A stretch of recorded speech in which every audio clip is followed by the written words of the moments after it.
ये कितना आसान है कि आप पाकिस्तानियों को बेवकूफ़ बना सकते हैं, जो करोड़ों की तादाद में लोग आपके लिए वोट दे देंगे, इसलिए नहीं कि आपने कारकर्दगी दिखाई है। नरेंद्र मोदी की बात करें तो पता चलता है भाई, उस बंदे ने इकॉनमी को 5वें नंबर पे लेके आया दुनिया में। हमें पता चला भाई नरेंद्र मोदी जो है वो इंडियन जो स्टॉक एक्सचेंज है उसको दुनिया में चौथे नंबर पे लेके आया। तो मैं कहूँ भाई ठीक है जी, बड़ी बात है, डिलीवर किया है। इसलिए नहीं कि 10 साल हुकूमत की है, 15 साल सीएम गुजरात रहा है, 10 साल वजीर आजम भारत रहा है, तो मैं समझता हूँ डिलीवर किया है उसने। लेकिन पाकिस्तान के अंदर आप पाकिस्तानी अवाम को बेवकूफ़ बना सकते हैं अगर आप नारे मार के आ जाएं। तो जिस तरह के इमरान खान जो है, अगर आप उनकी पार्टी को देखें और उनको देखें, उनका क्या नैरेटिव था, उनकी प्लानिंग क्या थी, वो किस बेस पे जीते हैं? वो बेस पे जीते हैं मजलूमियत पे, कि इमरान खान जेल में है, इमरान खान जेल में है, इमरान खान के ऊपर केसेस हैं, इमरान खान को सजाएं हुई हैं, लिहाजा अब हमने वोट किसको देना है? इमरान खान को। ये है क्वेश्चन। तो क्या हमने ये फैसला कर लिया है कि हमने उन लोगों को वोट नहीं देना? ये पाकिस्तानी अवाम की बात हो रही है, इसका कोई ताल्लुक किसी से नहीं है। क्या हमने ये फैसला कर लिया है कि हमने उन लोगों को वोट देना है जिनको मजलूम कहा जाता है, या हमने उन लोगों को वोट देना है जो एक दौर में जालिम भी रहे और फिर बाद में मजलूम हो जाए? इमरान खान पूरी दुनिया जिंदगी इस्टेब्लिशमेंट की पार्टी रहे हैं, इस्टेब्लिशमेंट से मदद लेते रहे हैं, इस्टेब्लिशमेंट इनके लिए काम करती रही, इनके लिए बंदे तोड़ती रही, और आखिर में ये इस्टेब्लिशमेंट के खिलाफ हो गए, जिस तरह बाकी सारी सियासी जमातें हैं। इमरान खान कहता है अब मुझे इस्टेब्लिशमेंट की जरूरत नहीं है। क्यों? कि मेरा नैरेटिव है कि मैं एंटी अमेरिका हूं। सो एंटी अमेरिका होने का पाकिस्तान में वोट मिलता है। इमरान खान क्या कर रहा है? इमरान खान आपको कोई सोल्यूशन नहीं दे रहा। इमरान खान आपके लिए कोई लॉन्ग टर्म प्लानिंग नहीं लेके आया। इमरान खान के पास कोई रोड मैप नहीं है पाकिस्तान को चलाने के लिए। इमरान खान के पास कोई, वो ये नहीं कह सकता कि मेरे पास टीम है, लेकिन वो आपको ये कह सकता है कि आओ मेरे हाथ में तस्वीर है, आओ मैं हर चीज को मजहबी टच दूं। This is what he has been saying. वो यही कहते रहे ना, मजहबी टच दें। मैं समझता हूं इमरान खान से 100 गुना नरेंद्र मोदी स्मार्ट है, कि जिसने पहले भारत को इकोनॉमी तरक्की पे लगाया, तरक्की पे लगाने के बाद डेवलपमेंट की, वहां के लोगों का रोजगार बिल्ड किया, 250 मिलियन लोगों को उसने गुर्बत से निकाला, और उसके बाद जाके उसने राम मंदिर बना लिया। गो के 1992 में जब बाबरी मस्जिद गिरी, सारा कुछ हुआ, तो राम की जन्मभूमि के ऊपर वो तहरीक चली, वो सारा कुछ हुआ, वो उसके माइंडसेट, वो लॉन्ग टर्म सोचने वाले लोग हैं, समझदार है नरेंद्र मोदी, कि जिसने आज से 1992 में उसकी पार्टी ने सोचा, 2000 में, उससे पहले उन्होंने उसको सीएम बनाया, उसने अपनी टर्म्स पूरी की, अपनी 3 टर्म्स पूरी करके उस वजीर आजम बना, वजीर आजम बन के मुल्क को एक डायरेक्शन पे लगाया, फिर उसने मजहबी एजेंडा दिया। लेकिन पहले आप लोगों को किसी डायरेक्शन पे लगाते हैं। आप पहले ये नहीं करते कि पहले लोगों को आप, नरेंद्र मोदी भी पॉपुलिस्ट है, ये नहीं कि नरेंद्र मोदी पॉपुलिस्ट नहीं है, नरेंद्र मोदी भी पॉपुलिस्ट है, एक पॉपुलिस्ट लीडर है वो, लेकिन उसकी जो, जिसे कहते हैं ना, उसका स्टाइल और है। उसने पहले लोगों की इकोनॉमी ठीक की है, उसने लोगों को रोजगार दिया है, उसने अपने मुल्क का स्टेटस उठाया है। हमारे जो लीडर हैं, डबल स्टैंडर्ड्स, झूठ बोलना, सुबह दोपहर हाथ में तस्बीह, अल्लाह रसूल कुरान का नाम लेना और झूठ बोलना। और मैं तो एक ही चीज कहूंगा, it's very easy to fool people of Pakistan by hyper nationalism,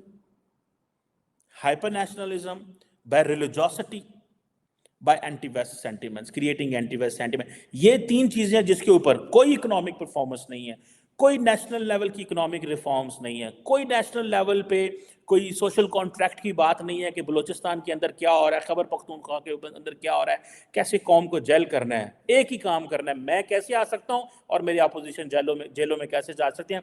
that is the only dream he had. So he fooled people of Pakistan. People of Pakistan got fooled इन चीजों के ऊपर, और लोगों ने इसको सोशल मीडिया में इमेज क्रिएट किया कि वो आलम इस्लाम का लीडर है, मुसलमानों का लीडर है बहुत बड़ा, और लोगों को उसने बेवकूफ बनाया है, और हमारे लोग बेवकूफ बन गए। So it's very easy to fool Pakistan. आप सिर्फ 3 चीजों पे लोगों को उकसा सकते हैं। आपको पता है मजहब के नाम पे ऊपर यहाँ पे एक श्रीलंकन था जिसको जला दिया था पाकिस्तानियों ने। सो यहाँ पे एक ये भी तबका है कि एक बहुत बड़ा, ये भी सोच है कि एक बहुत बड़ा तबका जो है वो जुनूनी है, जो आपको मार सकता है, जो आपको कत्ल कर सकता है, because on the faith based killings होती हैं। तो पाकिस्तानियों को जब भी आप एंटी फौज और एंटी अमेरिकन सेंटीमेंट दें, ये 1 मिनट में वाय करते हैं। सो ये ट्रेनिंग हो चुकी है। इंडिया के अंदर ऐसे नहीं होगा, दूसरे मुल्कों में ऐसे नहीं होगा। कि मोदी साहब के इस दौर को या भारत की तरक्की को देख रहा हूं, मुझे गुप्ता डायनेस्टी, अशोका सिविलाइजेशन, मुझे सारी चीजें वो नजर आ रही हैं। जब कभी भारत इस पूरी दुनिया की बहुत बड़ी सिविलाइज नेशन थी, ये जो यूनाइटेड इंडिया था, कोई शक नहीं है कि वो दौर दोबारा आने वाला है जब Bharat will be the sole super power. लेकिन इसमें मोदी साहब जैसे लीडर का होना बहुत जरूरी है। इससे पहले जो कोलिजन गवर्नमेंट्स बनती थी, मखलूत गवर्नमेंट्स बनती थी, मुख्तलिफ किस्म की पार्टियां मिलकर गवर्नमेंट बनाती थी, वो अचीव कुछ नहीं कर पाती थी। तो इस वक्त सबसे ज्यादा मैं समझता हूं भारत की तरक्की का सीक्रेट मोदी साहब की लीडरशिप है, उनकी डिटर्मिनेशन है, उनकी डेडिकेशन फॉर इंडिया, और उनकी loyalty to India, nationalism for India. ये सारे सीक्रेट हैं, और मैंने इन्हीं चीजों का जिक्र किया था। एक एक कंट्री को, एक कौम को अगले लेवल पर लेके जाते हैं। और मैं हमेशा इस बात का जिक्र करता हूं कि काश दूसरे ममालिक में भी ऐसी लीडरशिप पैदा हो, ताकि वो भी जो यूनाइटेड वोटर्स के लिए, लोगों के लिए काम कर सके, बजाय सियासत तनकीद बराए तनकीद और अपनी सियासी पार्टियों की मोहब्बत में वो फिर वोटर्स को तंग करते हैं, कुछ डिलीवर नहीं कर पाते। सबसे पहले तो चोर साहब, जो लीडरशिप होती है उसकी सबसे बड़ी एबिलिटी होती है कि लीडर एक डिसीजन लेकर फिर उस पर डट जाता है। वो उस पे उससे उसको अपना जो डिसीजन होता है उसको सपोर्ट करता है, चाहे वो अच्छा हो या बुरा हो। लेकिन आपने खुद जिस तरह फरमाया है कि कौम ने उनको मैंडेट दिया है। और दूसरा, मैं समझता हूं एक लीडर के अंदर जो एबिलिटीज होती है, टीम बिल्डिंग होती है। उनकी टीम आप देख लें, उनके ग्रिप देख लें सब्जेक्ट के ऊपर कि किस तरीके से वो कंपेन करते हैं, किस तरीके से सख्त फैसले करते हैं। जिस तरह उन्होंने शुरू में करेंसी के हवाले से डिसीजन लिया था, बड़ा नेगेटिव उसके बारे में आई चीजें।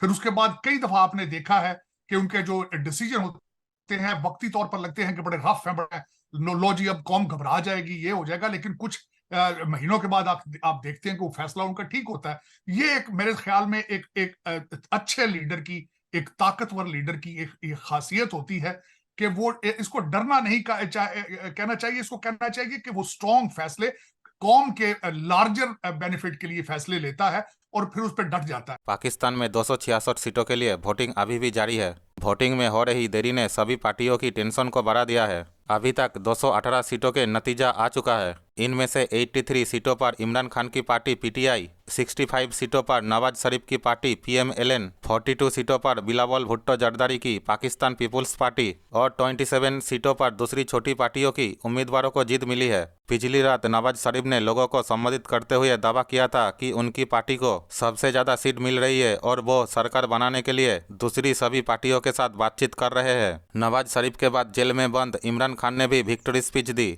उनकी पार्टी के सपोर्टर उम्मीदवारों ने मौजूदा चुनाव में सबसे ज्यादा जीत हासिल की है।